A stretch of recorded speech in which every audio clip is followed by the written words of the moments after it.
Winters are here, and you might have noticed that we experience more joint pain and stiffness in winters, especially in the morning. Do you know why that is? There are various reasons for it. The foremost reason is that there is a fall in the barometric pressure of the environment. As a result, our tissues in the joint swell up and we experience stiffness. The second reason is that the synovial fluid, which is the lubricating fluid in the joint, tends to thicken up. Again, this causes stiffness in the joints. And the third reason is because of the decreased blood flow, there is increased sensitivity of the nerves, especially for damaged, injured or arthritic joints. As a result, we experience more pain and sensitivity in the joints. Now, what can we do about it?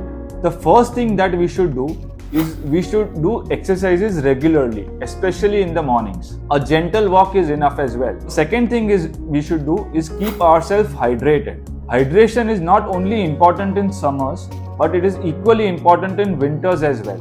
And the third thing that we can do is to avoid exposure to extreme fluctuations in external environment. By this, what I mean is that we should avoid exposure from a warm room to a sudden chilly environment, and vice versa. I hope you find these tips useful.